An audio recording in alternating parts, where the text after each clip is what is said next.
إن الحمد لله نحمده ونستعينه ونستغفره ونستهديه ونعوذ بالله من شرور أنفسنا وسيئات أعمالنا من يهده الله فلا مضل له ومن يضلل فلا هادي له وأشهد أن لا إله إلا الله وحده لا شريك له وأشهد أن سيدنا ونبينا وشفيعنا محمدا صلى الله عليه وسلم عبد الله ورسوله صلى الله عليه وعلى آله وصحابه أجمعين. أمسينا على فطرة الإسلام وعلى كلمة الإخلاص وعلى دين نبينا محمد صلى الله عليه وسلم وعلى ملة أبينا إبراهيم حنيفا مسلما وما كان من المشركين. أدعو فún Allah ọba tí ọpẹ́ yẹ, ọba tí ọpẹ́ tọ́ sí. Àwa tọrọ ọ̀pọ̀lọpọ̀ ìkẹ́ àti àánú àti ìbùkún fún aṣáájú wa àyànfẹ́ wa ànábì wa Muhammad sallallahu alayhi wa sallam. Ìkẹ́ Allah kí ó máa bá kí ó sì máa bá àwọn ará ilé rẹ̀ àti gbogbo àwọn sàhábà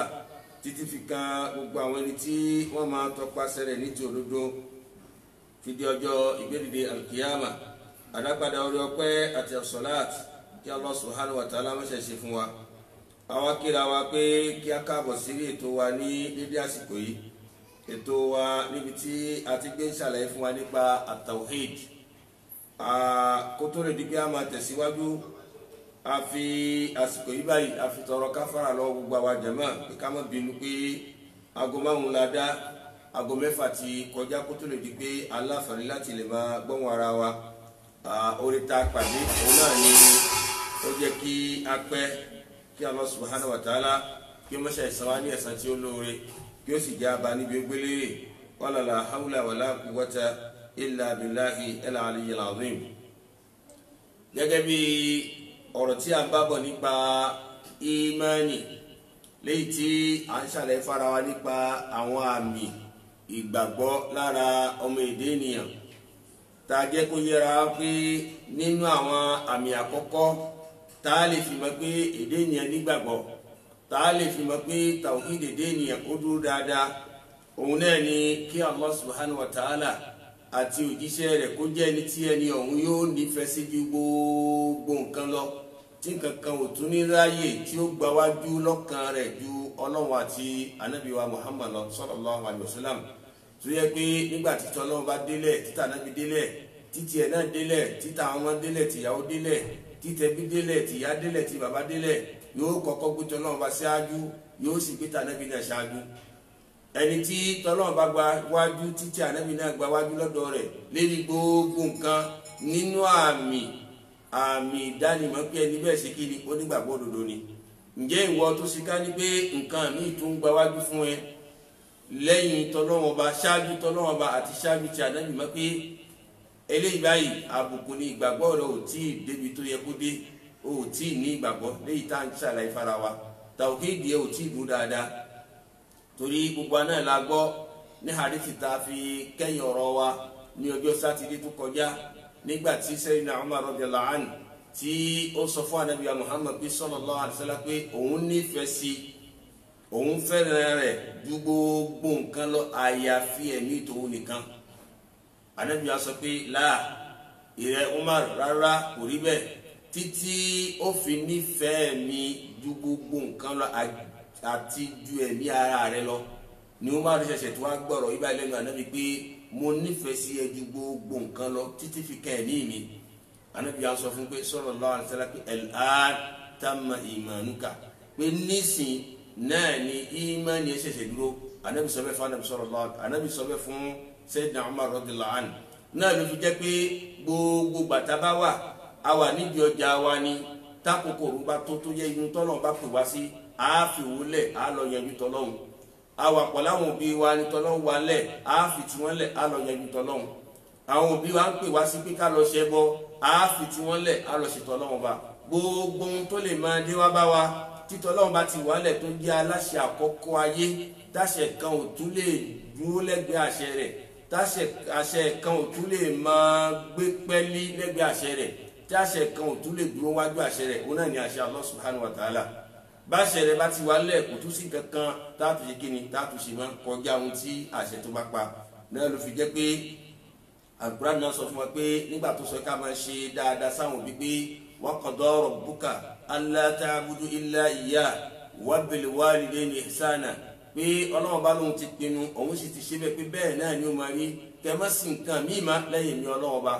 kẹ sì máa ṣe dáadáa sáwọn òbí yín ìyá àti bàbá kẹ máa ṣe dáadáa sí wọn kẹ máa pọ́n wọn lé wọ́n bá pè kẹ máa dá wọn lóhùn gbogbo tó máa ń fẹ́ kẹ máa ṣe fún wọn ṣùgbọ́n àgbà tí ọ̀rọ̀ wa lọ títí Al-Qur'an wa sọ fún wa pé wa in jahadaka ala an tushrika bi ma laysa laka bihi ilm pé nígbà tí wọ́n bá ń gbẹ yàn bí pé kó wá pàkàn ní ìpọ̀ mímí Ọlọ́run Ọba lápèjúwe ìyá rẹ̀ wá sọ fún pé tó ọmọ tó bí o gbọ́dọ̀ fárí fún o pé inú fámìlì táwọn àwọn kì í fárí fún ọmọ táwọn bá bí gbogbo ọmọ táwọn bá fárí fún eré ó máa fọ ni àwọn ó máa ṣe ni kankan ó máa ṣe ni ìwọ náà sì wá tẹ̀lé nǹkan tí ìyá rẹ̀ wí o ti gbé ọlá fún ti ìyá rẹ̀ lérí tọ́lọ́run Ọba torí kò sí ohun tí ń jẹ́ pé ká má fárí fún ọmọ kílẹ̀ sí sọ fún wa Ànábì sallallahu alaihi wasallam Ànábì jẹ́ yíwá pé kullu mawludin yulad pé kullu mawludin rahina bi aqiqatihi pé ọmọ kọ̀ọ̀kan náà ló dìrọ̀ mọ́ ẹran súná rẹ̀ tá a padà pa fún yawma sabihi ní ọjọ́ keje wa yulaku á fárí fún tó bá ti wá di pé àṣẹ ní ti wá lẹ̀ tánàbí fi yé wa tó yẹ pé àṣẹ látọ̀dọ̀ Allah ní tóbi wá sọ pé má fárí fọ́mọ ìwọ padà wá jẹ́ kó mọ̀ pé tó eléyìí báyìí fífá náà ni ó jẹ́ ǹjẹ́ wàá gbé ọlá fún àṣẹ Ọlọ́run bá lérí àṣẹ àwọn òbí rẹ̀ ihun tí ń jẹ́ ọ̀kan náà àwọn àmì ìgbàgbọ́ ni náà ni pé gbogbo àtitọ́ Ọlọ́run bá ti wá lẹ̀ títà nábì bá ti wá lẹ̀ ó fi tìyẹ́lẹ̀ ó sì ṣètò Ọlọ́run Ọba ó ṣètò ànábì nínú ááyà tá a máa wá kàfàrà wa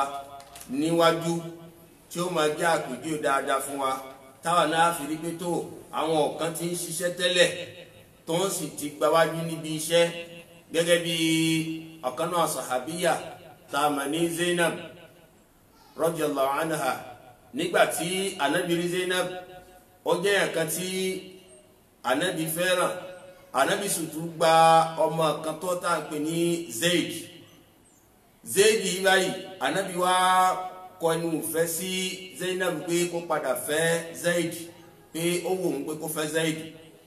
wá rí Zainab ó wá kọ̀ jálẹ̀ pé kò sí ohun tí ó jẹ́ bẹ́ẹ̀ òun ò lè fẹ́ Zaid òun ò lè fẹ́ ó kọ àṣẹ ànábì sallallahu alaihi wasallam ibẹ̀ ni àyà wa sọ̀kalẹ̀ tí Al-Qur'an wa sọ fún wa pé a'udhu billahi minash shaitanir rajim fala wa rabbika la yu'minuna hatta yuhakkimuka fima shajara baynahum thumma la yajidu fi anfusihim ìdẹ́ iṣẹ́ àyà yẹn àyà tó sọ̀kalẹ̀ lásìkò náà yàtọ̀ sí àyà ìbáyìí àyà tí ó wà àyà náà ni pé ma kana li mu'minin wala li mu'minatin idha qada Allahu wa rasuluhu amra an yakuna lahumul khiyara àyà náà ni kì í ṣe àyà tá a kí wa lọ ìbáyìí lọ́lọ́run wa sọ pé kò lẹ́tọ̀ fún olùgbàgbọ́ lọ́kùnrin kò sì lẹ́tọ̀ fún olùgbàgbọ́ lóbìnrin idha qada Allahu wa rasuluhu amra tí Ọlọ́run bá ti pinnu pé báyìí ni kí nǹkan rí tọ́lọ́run ti pàṣẹ tàbí kì í ṣe bí ànábì náà pàṣẹ an yakuna lahumul khiyara wọn ò tún lẹ́sà mọ́ ju pé kún tẹ̀lé tọ́lọ́run bá kún tẹ̀lé tànábì lọ. ìgbà tí àyà ibà yìí sọ̀kalẹ̀ tí Zainab tó gbọ́ ó jẹ́ nǹkan tí ó wúwo ní ẹ̀mí Zainab lẹ́sẹ̀kẹsẹ̀ ní Zainab bá padà lọ sọ́dọ̀ ànábì sallallahu alaihi wasallam wọ́n sọ fún ànábì pé ìmọ̀ràn tó fún mi tẹ́lẹ̀ mo ti ṣe tán láti lè fẹ́ Zaid ó sì fi fẹ́ Zaid ẹ̀dá àwọn sàhábà láwọn tó bá ànábì gbé wọ́n gbé ọlá fún tọ́lọ́run bá ti ta ànábì ju ti ẹ̀mí ara wọn lọ ihun tí òwú Zainab ni àmọ́gbà táyà ti sọ̀kalẹ̀ pé àṣẹ tánàbí bá pa dandan ní ká tẹ̀lé lẹ́sẹ̀kẹsẹ̀ ó sì jẹ́ kí tọwọ́ rẹ̀ bọ́ ó fi tẹ̀lé tànábì lẹ́ẹ̀kan náà sallallahu alaihi wasallam ihun tí ń jẹ́ àmì ìgbàgbọ́ nìyẹn bí wọn náà bá ti dé stéèdì yẹn tó yẹ pé nígbà tí tọ́lọ́run bá ti wálẹ̀ ó wá gbé ìtí ṣe tọ́lọ́run bá ó wá gbé sẹ́yìn tọ́lọ́run bá tó bá ti ṣe bẹ́ẹ̀ ǹjẹ́ o ti ní ọ̀kan náà àwọn àmì ìgbàgbọ́ nìyẹn kálọ̀ subhanahu wa ta'ala kí ó ṣe nírọ̀rùn fún ẹnì kọ̀ọ̀kan wa. lẹ́yìn eléyìí tó jẹ́ àmì kejì tá a mẹ́nubà ní dédé àsìkò yìí òun náà ni pé nínú àwọn àmì pé èèyàn ní ìgbàgbọ́ òun náà ní pé ẹni tá a bá rí tó jẹ́ pé ń jagun sójú ọ̀nà t'Ọlọ́run Ọba ń jagun sójú ọ̀nà t'Ọlọ́run Ọba àti sí Ànábì Muhammad sallallahu alayhi wa sallam lérí pé min ajli ila'i kalimatillah kí ọ̀rọ̀ Ọlọ́run Ọba kó lè fi borí ìdí ẹ̀ ní fi ń jagun sójú ọ̀nà t'Ọlọ́run Ọba ń ṣe jihad wal kafahi li raf'i rayatil haqq ó sì ń jagun kí òdodo kó lè borí kó dodo kó lè jọba lẹ́mìí ẹ̀ kó lè jọba lẹ́mìí àwọn fámìlì ládùúgbò ní ìlú tó wà ní gbogbo àgbègbè tó wà kó jẹ́ pé òdodo náà ní orí lẹ̀. bákan náà wà nidol limani idol ó sì wá ń jagun ó ṣàpá tètè náà kó lè jẹ́ pé àkáyé má sí fún àbòsí rárá bó ṣe lò kó lè yẹ ìṣeṣe àbòsí àìgbàgbọ́ ni kàbí àbòsí mi léyìí tó jẹ́ ìta àṣefà láàrin ara wa torí àbòsí wà lérí ìpele mẹ́ta àbòsí tá à ń ṣe fọ́lọ́hun àbòsí tá à ń ṣe fún ẹ̀mí ara wa ẹ̀rí àti èyí tó jẹ́ eríṣì kẹta lábòsí tábà sọ ti àkọ́kọ́ ni òun náà ni kéèyàn pa kan ní ìpọ̀mọ́ Ọlọ́run tá a sì ti mẹ́kọ̀ òun ló dá wa òun ló ṣe gbogbo nǹkan fún wa ká máa wá sí nǹkan mí lẹ́yìn ká pa kan ní ìpọ̀mọ́ àbòsí tó lágbára ni náà ni Ànábì Lukman ti ń sọ fún mi pé inna shirka la zulmun azim pé ìmọ̀ pa kan ní ìpọ̀mọ́ Ọlọ́run bá àbòsí tó lágbára ni àbòsí ò lámì níbẹ̀ náà ni àbòsí pé kí n pa kàn mí pọ̀mọ́ Ọlọ́run wa èyí tó jẹ́ lékè ní àbòsí òun náà ni àbòsí tí a máa ṣe láàrin ara wa pé o gbé nǹkan lágbájá ní ti àbòsí owó payín pọ̀ ó wá jàǹbá rẹ̀ àbòsí kan nìyẹn èyí tó jẹ́ eríṣì kẹta àbòsí náà ni àbòsí téèdé ni a ṣe fárẹ̀ nígbà tó Ọlọ́run bá sọ pé má ṣe ṣìnà tó sì lọ ṣe ṣìnà tó a jẹ́ pé wọ́n ní obìnrin tó ti wà ní ọkọ tó ti ní igi kàbí ọkùnrin tí ó ti ní ìyàwó lé tó ti ní igi tó bá lọ ṣe ṣìnà ṣẹ̀ríà ìsìlámù ní ká lẹ̀ lóko pa ká mọ sọ lóko títí kí ẹ̀mí fi bọ́ lára ẹ̀ tí a bá wà lọ súnmọ́ ọkọ tó ti ní ìyàwó lé tó ti ní igi tó wà lọ ṣe ṣìnà ń ta táwa wà nù ìlú Islam tó wà mú tó sì wà lẹ̀ lóko bẹ́ẹ̀ títí ẹ̀mí fi bọ́ lára ẹ̀ ẹni bẹ́ẹ̀ ó ṣàbòsí ara ẹ̀ ní tìtorí pé Ọlọ́run bá ti fi àlà síbẹ̀ pé tó bá lọ ṣe kan báyìí o ìyà tí ń bẹ fún ni tó bá ṣe léyìí báyìí o ìyà tí ń bẹ fún tó ń tàn bá wà lọ súnmọ́ ó ṣàbòsí ẹ̀mí ara ẹni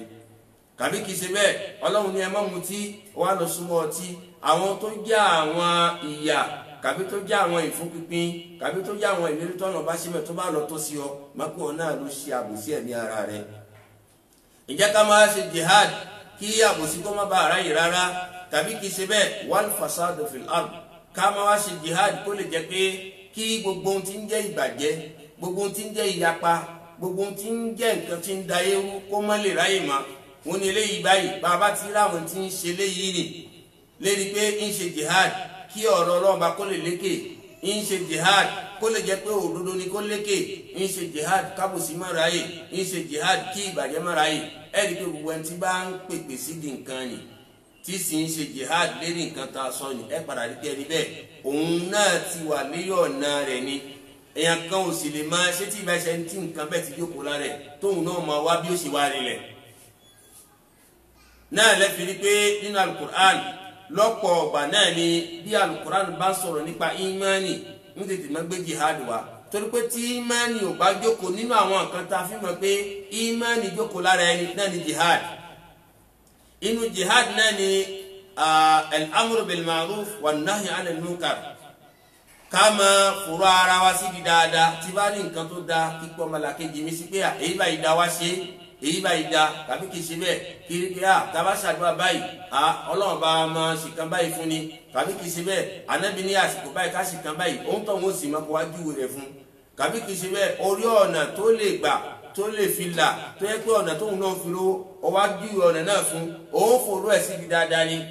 wan nahyu 'anil munkar kó o sì máa kọ̀ fún ni níbi nǹkan tí ò dáa níbi aburú inú ilé ló wà ní àdúgbò ló wà ní ibikíbi tó bá wà tó bá ti rí tí nǹkan bá ń ṣe nǹkan tí ò dáa má dákẹ́ lérí ẹ̀ pé àkíyèsí onítọ̀hún torí pé máa dákẹ́ lérí ìbàjẹ́ ń túmọ̀ sí pé ìmánìyàn ò jókòó dáadáa ṣùgbọ́n tí a bá ti rí bàjẹ́ tó yẹ pé bó ṣe ń rí bẹ́ẹ̀ náà ni ó máa tẹ́ lára ló sì máa tó ń tọ̀ sákèsí pé má ṣe báyìí má ṣe báyìí má ohun tó jẹ́ tá a fi jẹ́ olórí àwọn ọ̀jọ́ nìyẹn tá a bá gbàgbé pàtàkì Kùránì sọ fún wa pé kuntum khayra ummatin ukhrijat linnas ta'muruna bil ma'ruf wa tanhauna 'anil munkar pé ẹ̀yin lẹ fi ń lóore jùlọ nínú àwọn àjọ tó ṣáájú nítorí kí ló dé tá a fi ṣe yín lólùjọ tó pé ìjọ tànàbíyà Muhammad sallallahu alayhi wa sallam òun náà lọ́nà bá fi ṣe olùjọ gẹ́gẹ́ bí ànábì náà àṣẹ́dá máa ṣe sọ pé àwa ní ẹni kẹyìn tá a wáyé ṣùgbọ́n àwọn aláàpadà jẹ́ ẹni àkọ́kọ́ láti kìámà kí ni nǹkan tó mú wa ní títorí pé kuntum khayra ummatin ukhrijat linnas ta'muruna bil ma'ruf wa tanhauna 'anil munkar ẹ máa ń fọ̀rọ̀ ara yín sí di dáadáa ẹ sì máa ń kọ̀ ìwà bàjẹ́ fara yín ǹjẹ́ òkè yẹn máa ṣe jihadi yẹn nínú àmì pé ìgbàgbọ́ ń bẹ lára ẹni ni ìwọ tó bá wà ń bì kan torí obìnrin kan tó wọ̀ kí wọ́n tó wá dákẹ́ tó sọ fún kàbórí ẹ̀kan tí ń purọ́ ó sọ fún orí ẹ̀kan tí ń ṣe ṣìná ó sọ fún orí ẹ̀kan tí ń mutí ó sọ fún lọ́ọ́ mọ̀ pé ìgbàgbọ́ tiẹ̀ náà kò tó nǹkan lára ẹ̀ bó bá ti ń rí ìbàjẹ́ tó sì ń dákẹ́ lé ìgbàgbọ́ ò tó nǹkan lára ẹ̀ ṣùgbọ́n tó bá ti ń rí ìbàjẹ́ tó ń kọ́ kàbí orí pé àbòsí ló à ń báyìí kó o wá gbàbòsí láyè kàbí irọ́ ló à ń báyìí o ò gbàrọ́ láyè kàbí ẹbọ ló à ń báyìí o ò gbà láyè ó sáà ń gbìyànjú bí ó ṣe kó nílẹ̀ mọ̀ pé inú àmì ìgbàgbọ́ kan ni bẹ́ẹ̀ bá ṣe sọ náà ló fi jẹ́ pé ọ̀pọ̀ ọgbà náà ni tí alukuran bá ń sọ̀rọ̀ ìmánì ìmọ̀ sọ̀rọ̀ jihad tábàlọ̀ wọnú suratu al-Hujurat aya 10 alukuran sọ fún wa pé a'udhu billahi minash shaitanir rajim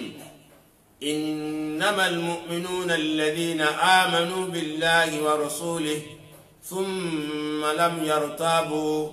وجاهدوا بأموالهم وأنفسهم في سبيل الله أولئك هم الصادقون القرآن صفوة إنما المؤمنون الذين آمنوا بالله pé àwọn tá a lè pè ní olùgbàgbọ́ òdodo nítorí pé ọ̀pọ̀ yẹn náà ní pàpìmọ́ra olùgbàgbọ́ òdodo ni mí olùgbàgbọ́ òdodo ni mí gẹ́gẹ́ bá ṣe mọ ilé nínú tó yẹ pé gbogbo àwa tá a bá ti ká gbọ̀gbọ̀jọ tá a pèrà tá a ní à ń ṣe súnà kàbáwá mìíràn náà tí à ń gé ṣòkòtò à ń rò pé ibi tí súnà ti gbé pin sí nìyẹn tó yẹ pé kò sí súnà wà kò sí súnà ọ̀rọ̀ kò sí súnà ìṣesí tó yẹ pé eléyìí báyìí à á fi máa ba ihun tó ń jẹ́ òdodo súnà jẹ́ kí la fẹ́ lómẹ̀ náà ni pé à ń pàpè mọ́ra súnà ṣùgbọ́n à ní ìwà súnà à ń pàpè mọ́ra súnà ṣùgbọ́n à ní ìṣesí súnà à ń ṣe ìbàjẹ́ pẹ̀lú ẹ̀ à ń ṣe àìdá pẹ̀lú ẹ̀ à ń gbáyàn pẹ̀lú ẹ̀ à ń ṣe ohun tó da pẹ̀lú ẹ̀ kí Allah subhanahu wa ta'ala kó tọ́ ẹnìkọ̀ọ̀kan wa sọ́nà jù báyìí lọ. ǹjẹ́ àpèmára pọ̀ gẹ́gẹ́ bí lẹ́ni ní àmàlí pé ẹlòmíràn yóò máa sọ pé ó bá kó orúkọ títí as-Salafi tàbí kíní kan al-Athari tàbí kíní kan bẹ́ẹ̀ bẹ́ẹ̀ bẹ́ẹ̀ lọ tó sì yẹ pé tẹ bá wọ àwọn nínú wọn láwọn tí ń ṣe kan ẹ padà rí pé ìwà àwọn ẹlòmíràn máa kù díẹ̀ káàtó kí la fẹ́ lò mẹ́lẹ́ ni pé kì í ṣe àpèmára ni la fẹ́ lò kì í ṣe pé kí la fi mọ mùsùlùmí á mọ̀ pẹ̀lú ẹ̀sìn tí ń ṣe ni ẹni tí ń kírun ló jẹ́ mùsùlùmí ẹni tí ń gbààwẹ̀ ló jẹ́ mùsùlùmí o lè dédé á pè rẹ mùsùlùmí tá a bá níwà mùsùlùmí lára o lè dédé pè rẹ lóní súnà tó o bá níwà súnà o lè dédé pè rẹ lólùgbàgbọ́ òdodo tá a bá rí àmì ìgbàgbọ́ òdodo lára làlùkọ́ à ń ṣe sọ pé innamal mu'minuna alladhina amanu billah pé àwọn tá a lè pè ní olùgbàgbọ́ òdodo Al-Qur'an fẹ́ ju ẹ̀ fún wa pé kì í ṣe gbogbo ẹni tí ń pàpì mára pé olùgbàgbọ́ òdodo ni mí olùgbàgbọ́ òdodo ni mí kì í ṣe gbogbo olùgbàgbọ́ òdodo Al-Qur'an sọ pé innamal mu'minuna àwọn tá a pè lólùgbàgbọ́ òdodo lọ́kùnrin wa àti lóbìnrin wọn àwọn tá a ní alladhina amanu àwọn tí wọ́n gbọ́ lọ́wọ́ bá gbọ́ ní ti òdodo tó jẹ́ pé wọ́n gbàgbọ́ ní tọkàntọkàn wọ́n ní ìgbàgbọ́ sí wọ́n sì tán sára Ọlọ́run Ọba wa rasulihi wọ́n sì gba òjíṣẹ́ rẹ̀ gbọ́ thumma lam yartabu lẹ́yìn ìgbà tí wọ́n ti gba t'Ọlọ́run Ọba tó ń gba ti ànábì thumma lam yartabu wọn ò ṣe iyèméjì lérí ẹ̀ mọ́ kò sí nǹkan kan tó yẹ wọn lérí ẹ̀ kò ṣe kí ni kò tún sí nǹkan kan tó yẹ wọn lérí ẹ̀ mọ́ bẹ́ẹ̀ nu wa tápẹ̀rẹ̀ á mùsùlùmí àdáwò bí ẹ̀ bá ti dé báyìí lẹ́kan náà à ń gbọ̀nàgbọ̀nà mẹ́ àdáwò bí ẹ bá ti dé báyìí lẹ́kan náà a máa wáyé àyàsẹ̀ káàkiri àdáwò bí ẹ bá ti dé báyìí lẹ́kan náà a wá gbégbó ohun wa à ń gbọ̀nà ọ̀dọ̀ àwọn aṣọ̀ṣọ́mọ̀ bàtà àdáwò bí ẹ bá ti dé báyìí lẹ́kan náà a lọ yẹ̀ wò ni bá a fẹ́ ṣe súná a tún lọ yẹ̀ wò pé àfáà ní òjò kó tọ́ ọmọ náà fi lálùbáríkà bá a fẹ́ so igi ṣé ìràwọ̀n sópa ṣé omi lélẹ́yìí ṣé yẹ̀pẹ̀ lélẹ́yìí àwa ń fi ìjẹ́ mùsùlùmí wa subhanallah a gbé ìjẹ́ mùsùlùmí wa ṣáájú ṣùgbọ́n àníwà mùsùlùmí à ń fi ṣe sí fi máa fi méjì sí ìjẹ́ mùsùlùmí wa. Al-Qur'an sọ pé àwọn tá a lè pè lólùgbàgbọ́ òdodo alladhina amanu billah àwọn tó nígbàgbọ́ òdodo sọ́lọ́run Ọba wa rasuli tó sì nígbàgbọ́ òdodo sanabi sallallahu alayhi wa sallam thumma lam yartabu kò sí nǹkan kan tó tún yà wọ́n lérí ẹ̀ bọ́n bá ti ní sọ́pá àwọn nígbàgbọ́ wọn ní náà ní kò sí nǹkan kan tó tún yà wọ́n lérí ẹ̀ mọ́ àwọn tó jẹ́ olùgbàgbọ́ òdodo nìyẹn. káwa náà ká má sì gbàgbé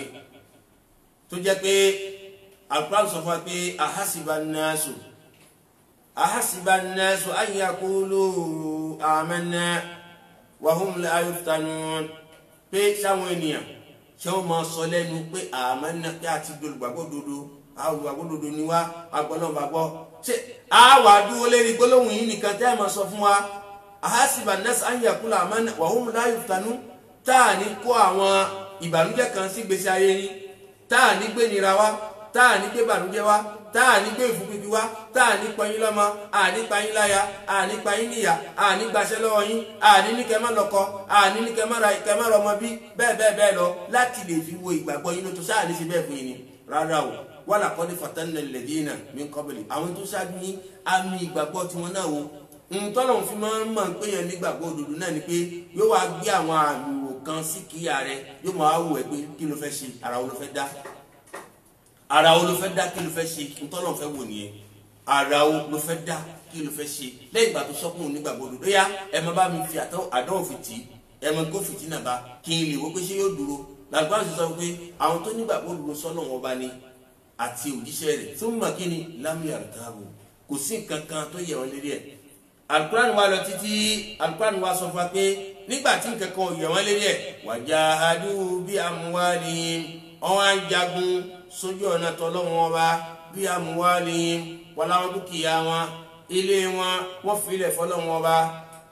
mọ́tò wọn wọ́n filẹ̀ fọlọ́wọ́n ọba gbogbo ohun títí ń jẹ́ dúkìá wọ́n filẹ̀ fọlọ́wọ́n ọba wa anfusihim bẹ́ẹ̀ náà bákan náà ẹ̀mí wọn wọ́n filẹ̀ fọlọ́wọ́n ọba pé ohun tí ó bá dé bá ẹ̀yin náà wọ́n sábẹ́ Ànábì Muhammad sallallahu alayhi wa sallam lọ́pọ̀ ọgbà wọn sọ pé fidaka ya Rasulullah pé ohun tí ó bá ṣe ọ́ láburú èmi ni kó ṣe subhanallah ohun tó bá ṣe wà Ànábì láburú èmi ni kó ṣe kí ló sún wọn débẹ̀ kì í ṣe pé wọ́n gọ̀ kì í ṣe pé wọ́n mọ ohun tí wọ́n ṣe ìmánì ìgbàgbọ́ tí ìgbàgbọ́ bá ti dé sọ́kàn ìgbàgbọ́ tí ò ní iyèméjì inú tó bá dé sọ́kàn ẹni tó dé sọ́kàn rẹ̀ ni ó máa gbádùn ẹ̀ ṣùgbọ́n ẹni tí ò ní lọ́kàn yóò máa dààmú ti ẹni kò ní yé kò ní gbọ́ yé náà ló fi jẹ́ pé asọ̀fara wọn jẹ́ sí pé ìmánì máa ní hàláwà ìmánì adùn ẹni tí ò bá sì ní ìmánì ni wallahi kò lè má gbádùn bẹ́ẹ̀ àyàfẹ́ tó bá ní wọ́n tó bá ní ìmánì ìwọ ló máa rádùn rẹ̀ ẹni tí ò ní wallahi kò lè ní yóò máa rí ẹbí ẹni àjòjì ni ká Allah subhanahu wa ta'ala kó ṣe dáadáa fún wa yóò sì fún wa ní àgbọ́jù bẹ́ẹ̀ lọ. Ǹjẹ́ Al-Qur'an jẹ́ oyé wa níbi tá à ń lọ pé wajahadu bi amwalihim wa anfusihim fi sabilillah tí wọ́n sì wá ń jagun sójú ọ̀tọ̀ lọ́wọ́ ọba pẹ̀lú dúkìá wọn àti ẹ̀mí wọn lẹ́yìn náà fi sabilillah sójú ọ̀nà tọ̀ lọ́wọ́ ọba Al-Qur'an wa sọ pé ulaika humus sadiqun àwọn olùgbàgbọ́ òdodo tá a júwe nísìn àwọn gangan náà làwọn olùgbàgbọ́ òdodo lódodo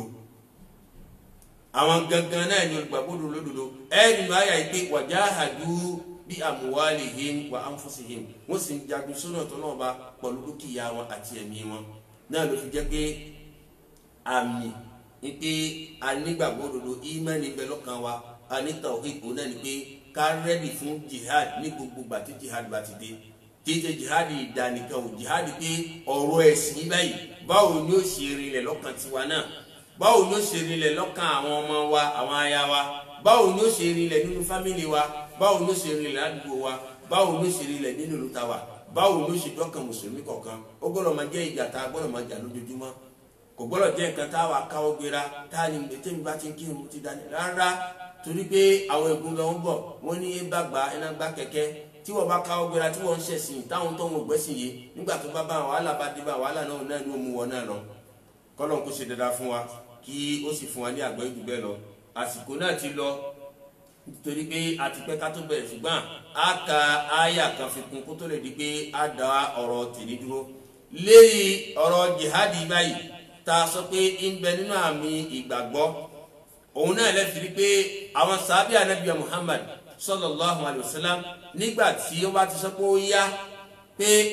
ẹ wá lọ jagun sóyún ọ̀tọ̀ náà bá ṣèbí lásìkò ànábì arákùnrin kan bẹ tó jẹ́ pé ó ṣẹ̀ṣẹ̀ so igi ni kò tí ì wá lò pọ̀ pẹ̀lú ìyàwó rẹ̀ ń gbéradì láti lè ṣe kí ni láti lè lò pọ̀ pẹ̀lú ìyàwó ẹlẹ́yìn igi tó so ló bá gbọ́ ìpè ànábì sallallahu alayhi wa sallam kò súnmọ́ ìyàwó náà tó fi lọ ojú ogun náà ló sì kú sí. kí ni nǹkan tó mú wọn débẹ̀ náà ni pé kí ni àwọn ẹni bẹ́ẹ̀ wọ́n ti ta ẹ̀mí wọn fọlọ́hun wọn ìgbàgbọ́ ń bẹ lára wọn àmì ìgbàgbọ́ lélẹ́yìn ni títọ́ Ọlọ́run bá ti dé títà nábì bá dé nǹkan kan ò tún nílé jókòó kò tún nílé ráyè lọ́kàn wa mọ́ gẹ́gẹ́ bí a ṣàlàyé fara wa. ǹjẹ́ Al-Qur'an wa ń sọ fún wa nínú Suratu Tawbah àyà 111 báyìí pé a'udhu billahi minash shaitanir rajim inna Allaha ashtara minal mu'minina anfusahum wa amwalahum bi anna lahumul jannah yuqatiluna fi sabilillah فيقتلون ويقتلون وعدا عليه حقا في التوراة والإنجيل والقرآن ومن أوفى بعهده من الله فاستبشروا ببيعكم الذي بايعتم به وذلك هو الفوز العظيم. القرآن سبحانه إن الله اشترى من المؤمنين أنفسهم. القرآن دايدا جولون وبا أتيرا minal mu'minina lọ́dọ̀ àwọn olùgbàgbọ́ òdodo kí ni àlọ́wọ́rà lọ́dọ̀ wọn anfusahum ọ̀rà ẹ̀mí wọn. ẹ wo òwò tọ́lọ̀ bá dálẹ̀ òwò pé ẹ̀yin olùgbàgbọ́ òdodo mo fẹ́ ra ẹ̀mí yín ẹ ta ẹ̀mí yín fún mi. Ọlọ́run bá ń bá àwọn olùgbàgbọ́ òdodo yín bá wa sọ pé inna Allaha dáadájọ́ Ọlọ́run bá ishtara ọ̀rà minal mu'minina lọ́dọ̀ àwọn olùgbàgbọ́ òdodo anfusahum ẹ̀mí wọn talẹ́ntó lẹ̀mí. Ta ló lẹ̀mí ni ẹ̀mí ni tí ń rà lọ́dọ̀ àwọn olùgbàgbọ́ ta ló ní wa yas'alunaka 'ani ruh qul ruh min amri rabbi. Ọlọ́run ló lẹ̀mí Ọlọ́run tún wá ń ra ẹ̀mí ni lọ́dọ̀ àwọn olùgbàgbọ́ òdodo wa amwalahum ó ń ra ẹ̀mí wọn wa amwalahum ó sì ń ra dúkìá wọn lọ́dọ̀ wọn. Ta ló fún wọn dúkìá Ọlọ́run bá náà ló tún ra lọ́dọ̀ wọn. Kí lọ́lọ́run bá fi wá ń sanwó ẹ̀ owó wo lọ́lọ́run bá fẹ́ fi san ọjà tí ń ra ni ọjà ẹ̀mí àti kíni àti dúkìá gbogbo tó ní láyé Ọlọ́run lóhun fẹ́ ra lọ́dọ̀ wọn. Kí lọ́lọ́run bá fẹ́ san fún wọn lówó òun náà ni pé bí anna lahumul janna pé àlìjẹ́nà lòun fẹ́ fi sanwó mú yín. Subhanallah ẹ wọjà tọ́lọ̀ bá bá olùgbàgbọ́ òdodo náà ní pé ẹ̀yin olùgbàgbọ́ òdodo ẹ fẹ̀mí yín lẹ̀ fẹ́mi Ọlọ́run ọba. ẹ olùgbàgbọ́ òdodo dúkìá yín kó má jọ kan lójú ẹ fílẹ̀ fẹ́mi Ọlọ́run ọba. ẹ fílẹ̀ fẹ́mi tẹ́ ẹ bá fa àwọn nǹkan méjì lẹ̀ fẹ́mi Ọlọ́run ọba bí anna lahumul janna ọlọ́ọ̀bá lálìjánná ń bẹ tó wọ́n padà fi yín sí nígbà tí a bá fi filẹ̀ náà ní pé tá a bá ti gbọ́ pé ìjà tọ́lọ́run bá wà lẹ̀ ká mọ̀ pé bí èyí tí ó bá mẹ́mi lọ kó mẹ́mi lọ bí èyí tí ó bá mú dúkìá lọ kó mú dúkìá lọ eré èyí tí mùsùlùmí gbọ́dọ̀ wà nìyẹn torí pé ẹlòmíì yóò mọ̀ sí wáàsí wọ́n ní à ṣe pẹ̀lẹ́pẹ̀lẹ́ o àmọ́ sọ̀rọ̀ ọba sọ̀rọ̀ tó bá sọ̀rọ̀ bá ṣe wáàsí lé ìtẹ́ báyìí àwọn gbé ẹ̀pá ni o pé ọ̀dọ́ àlejò ayé kíní kan kílà kíní ibo lọ́yẹ tó kéèyàn kú sí tẹ́lẹ̀ tí ìbá yẹ pé lílé ọ̀rọ̀ Ọlọ́run kéèyàn máa ṣe wáàsí kó máa sọ tọ́lọ́run kó sì kú lérí àwọn tó da jù nìyẹn torí pé àlìkìyámà ó lóore ju gbogbo nǹkan tá a rí ìgbà yìí lọ wàláhì gẹ́gẹ́ bí ọ̀kan náà àwọn ọmọ ìyá tí wọ́n sin níjẹta kàbíjẹrin ẹ̀rí arábìnrin kan ni tí wọ́n sin tí wọ́n ìlú ìbọn náà kò ló dé kó gbogbo náà lágbọ́ sí nígbà tá a bá sọ lẹ́nu kan nígbà tí wọ́n fẹ́ máa sin èèyàn kan wọ́n sọ pé owó ni wọ́n ń gbégbìn yìí báyìí kí ni jẹ́ bẹ́ẹ̀ náà ni pé owó ni wọ́n ń gbégbìn ó túmọ̀ sí pé ó lówó lọ́wọ́ ìwà lówó ẹ̀ lọ́wọ́ tí ó fi dákú dúró ni kò lè fi dákú dúró kò lè fi dákú dúró náà ni pé bẹ́ẹ̀ fẹ́ o bẹ́ẹ̀ kọ̀ o ibi tẹ́ ẹ fẹ́ lọ náà ẹ padà lọ tọ́pọ̀ ajẹ́ bẹ́ẹ̀ kẹ́ kúkú ta ẹ̀mí ni kẹ́ kúkú ta fọlọ́wọ́n ba dúkìá yín kẹ́ ta fọlọ́wọ́n kẹ́ á mọ̀ pé tó kẹ́ fi ra sílẹ̀ àdìjẹ́ náà fara yín torí kò sí eré kan tá à ń sá láyé o eré wò la ń sá ṣé owó tá à ń lé náà ṣé ó fẹ́ bá wa sàárè ni ọmọ tá ń bí ó fẹ́ bá wa sàréè ni ìyàwó tá ń fẹ́ ó fẹ́ bá wa sàréè ni ilé tá kọ́ kalẹ̀ tí ó fẹ́ bá wa sàréè ni mọ́tò tó nílò tó nílò sì tí ó fẹ́ bẹ́ẹ̀ wọ sàréè ni kò lè bẹ́ẹ̀ wọ sàréè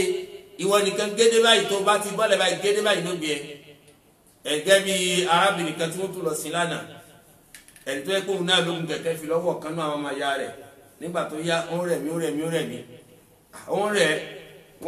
wọ́n ta bọ̀tí ló fọyá tán ara ń gbóná kíní kan kí wọ́n tó lè gbélé lò tó ti dákẹ́ òun náà ló ti gun kẹ̀kẹ́ lọ nǹkan kan ò sí náà ló fi túmọ̀ sí pé àbá àtọ́sọ kò wà láwọn insta alfan thumma alfayni ba'daha fala budda min yawmin tasiru ila al-qabri bí ọlọ́run bá tẹ gbàgbá láì ká bá lo ẹgbẹ̀rún kan láyé tí ń jẹ́ mi náà kàbí a bá lo ẹgbẹ̀rún méjì ọjọ́ kan náà lá lọ nígbà tá a bá ti wá mọ̀ pé ikú tó ti dájú ni kí ló dé tá a wá lè ṣe bí àwọn olùgbàgbọ́ òdodo tí ọlọ́run bá ní ẹgbẹ́ ẹ̀mí ẹ̀ta ẹ̀mí fún mi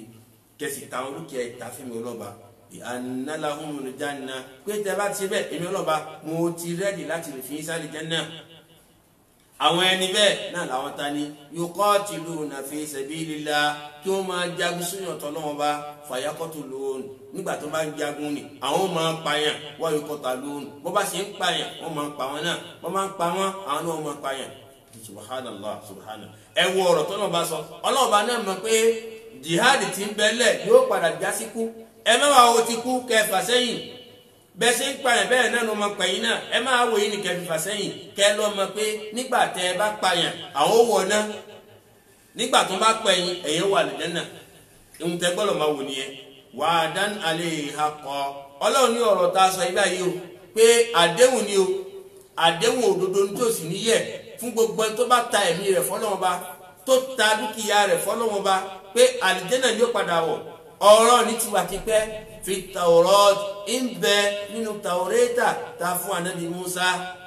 wal Injil alayhi salatu wassalam ó sì ń bẹ nínú Injil ta fún anabi àwọn bẹ nínú Tawrat ta fún anabi Musa ó sì ń bẹ ní Injil ta fún anabi Isa wal Qur'an àdéhùn ní bákan náà ó ń bẹ nínú al-Qur'an Allah wá sọ pé wa man awfa bi ahdihi minallah pé téèyàn bá ń ṣàdéhùn talenti mo pé àdéhùn jùlọ talenti yẹ pé ìpè àdéhùn ó lè bá tọ́lọ́ bá kù sí ọlọ́run bẹ́ẹ̀ ló ń bá pé wa man awfa bi ahdihi minallah talenti tó lè pé àdéhùn tọ́lọ́ bá kò sí ọlọ́run wá sọ pé nígbà tó bá rí bẹ́ẹ̀ tẹ́ mọ̀ pé ìyẹn kan ò lè pé àdéhùn fún tó ọlọ́run bá tó yẹ pé òun lọ́ba tí ń pé àdéhùn ṣé ọjà ni wájú ọjà tẹ̀lé bá lọ́wọ́ bá ra àbí kì í ṣe ọjà tẹ̀lé bá lọ́wọ́ bá ra ọjà tá a bọ́ lọ́wọ́ bá ra ni ọlọ́wọ́ sọ pé fastabshiru bibay'ikum ẹ̀yin tẹ́jú gbàgbọ́ òdodo ẹ bẹ̀rẹ̀ sí máa polongo ọjà tẹ́ ń bọ́ lọ́wọ́ bá ra ẹ bẹ̀rẹ̀ sí máa sọ fáwọn èèyàn pé a ti tẹ̀mí wa fọ́nà ọba o a ti ta dúkìá fọ́nà ọba ẹ máa sọ fáwọn èèyàn alladhi bay'atum bi èyí tó jẹ́ òwò tẹ́ ẹ̀ bọ́ lọ́wọ́ bá ṣe ẹ máa polongo ẹ máa sọ fáwọn èèyàn wàzálíkà huwa al-fawzul azim eléyìí náà ní èrè jẹ tó tóbi lọ́dọ̀ Ọlọ́run Ọba tèrè jẹ nǹkan kò túbà má ǹjẹ́ látara bẹ́ẹ̀ kí la fẹ́ lónìí ayá ìbáyìí náà ni pé a fi ń ṣàfihàn pé ká jagun sóyún tọ́lọ́run Ọba nínú kíni nínú àmì ìmánì àmì ìgbàgbọ́ ni èèyàn kan ò sì lè máa ní ìṣesíbẹ̀ tí ìbá ṣe tí ó ṣe kíni tó nígbàgbọ́ kí Allah subhanahu wa ta'ala kó fún wa ní àgbọ́jù bẹ́ẹ̀ lọ kí ó kàwá pàrọ̀ tí ó máa gbọ́rọ̀ tí ó sì máa tẹ̀lé wala hawla wala quwwata illa billahi al-aliyyil azim gbogbo aná la mọ̀ pé àsìkò náà ti lọ kó tó lè di pé abẹ̀rẹ̀ ètò pẹ̀lú ọ̀dọ̀ Allah tí bá fi ń di sátidé tí mọ̀ tí ń jẹ́ ọjọ́ tí a máa ṣe tawhid a máa tẹ̀síwájú lérò ọ̀rọ̀ tí a ń bá lọ ibáyìí wa sallallahu ala sayyidina Muhammad wa ala alihi wa sahbihi ajma'in a sì wá kí àwọn ọmọ ìyá wa ní Dawli TV torí àwọn onótúgbà níbi wa tí a fi ṣe wá sí ní ọjọ́ tèmi kálọ̀ bá wa san wọ́n ní ẹ̀san tí ó lóore kó má jẹ́ kí iléeṣẹ́ náà kó má jẹ́ ọjọ́ náà gbogbo àti ṣiṣẹ́ mẹ́ẹ̀mọ́ wàhálà wọn wọ́n dààmú wọn wọ́n fìtínà wọn ogun tí ń jẹ́ ìrànwọ́ rẹ Ọlọ́run bá lálàáfíà ní àdìsíkì ní ìfọ̀kànbalẹ̀ kálọ̀ bá wa ṣe fún wọn èdè ayédè Ọlọ́run bá wọn fi sí wọn láàrin àtọkùnrin àtobìnrin wọn wala hawla wala quwwata illa billah gbogbo àwọn ẹni ìrànlọ́wọ́ rere dáadáa lọ́kùnrin àti lóbìn kí Ọlọ́run bá kó bá wa rán sí wọn wala hawla wala quwwata illa billah وصلى الله على سيدنا محمد وعلى آله وصحبه أجمعين سبحانك اللهم وبحمدك أشهد أن لا إله إلا أنت أستغفرك وأتوب إليك